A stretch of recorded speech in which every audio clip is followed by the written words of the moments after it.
Assalamualaikum warahmatullahi wabarakatuh. Perkenalkan, saya Amelinda Yansor Hadisia dari Prodi Bimbingan Konseling Islam dengan NIM 24199200002. Perkenalkan, nama saya Khalifatunisa dari Prodi Manajemen Pendidikan Islam semester 3. Di sini kami akan menjelaskan mengenai plagiarisme. Baik, untuk selanjutnya langsung saja ke materi. Perkembangan teknologi informasi dan internet memberikan kemudahan bagi mahasiswa dan pelajar dalam mengakses berbagai sumber ilmu pengetahuan.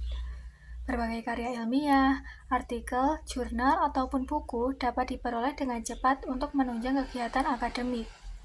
Kemudahan ini memberikan dampak positif terhadap proses pembelajaran dan penulisan karya ilmiah. Namun, kemudahan akses informasi tersebut juga menimbulkan permasalahan. Salah satunya adalah plagiarisme. Plagiarisme ini masih sering terjadi di lingkungan akademik, baik disengaja maupun tidak disengaja. Kurangnya pemahaman mengenai etika akademik serta cara penggunaan sumber yang benar menjadi salah satu penyebab utama terjadinya plagiarisme. Oleh karena itu, pemahaman mengenai plagiarisme perlu ditingkatkan agar mahasiswa mampu menghasilkan karya ilmiah yang jujur, bertanggung jawab, serta sesuai dengan kaidah akademik yang berlaku. Lalu apa itu plagiarisme? Jadi, plagiarisme adalah tindakan mengambil atau menggunakan karya, gagasan, ide, atau tulisan orang lain tanpa mencantumkan sumber yang jelas, kemudian mengakuinya sebagai karya sendiri. Dalam dunia akademik, plagiarisme merupakan pelanggaran terhadap etika keilmuan dan prinsip kejujuran. Plagiarisme tidak hanya terbatas pada penyalinan teks secara langsung, jadi mengubah susunan kalimat, menerjemahkan karya orang lain, atau menggunakan ide tertentu tanpa menyebutkan sumber juga termasuk dalam tindakan plagiarisme.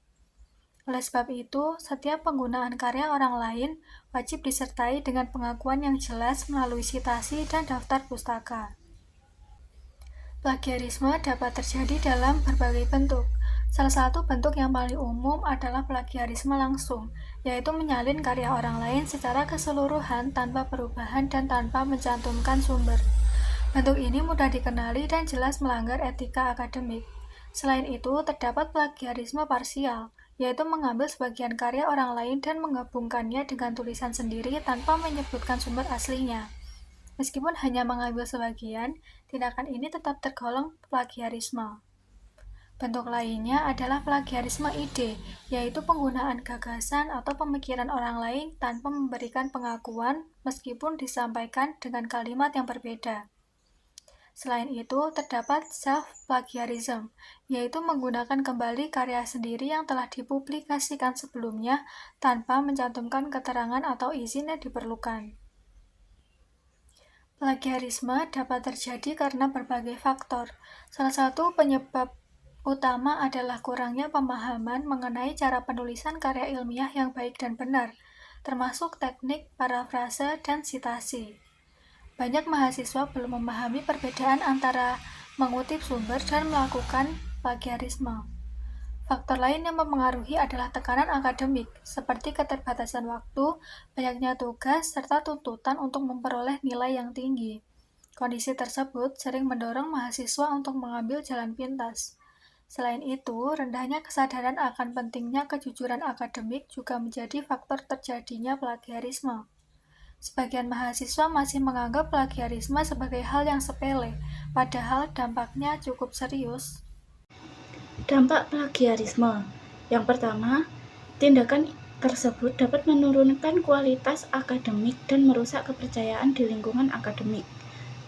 Yang kedua, plagiarisme dapat berakibat pada sanksi akademik, seperti pengurangan nilai, pembatasan tugas, hingga sanksi yang lebih berat sesuai dengan peraturan institusi pendidikan.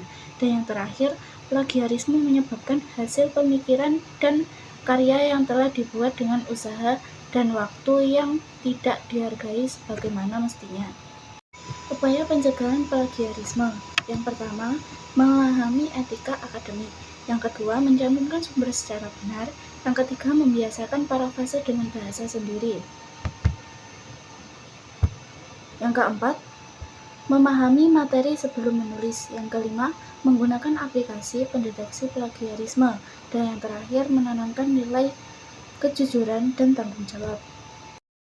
Untuk kesimpulannya, berdasarkan pembahasan dalam laporan tersebut, plagiarisme masih sering terjadi di lingkungan pendidikan, terutama karena kurangnya suatu pemahaman tentang etika akademik, keterbatasan kemampuan menulis ilmiah, serta tekanan dalam menyelesaikan suatu tugas.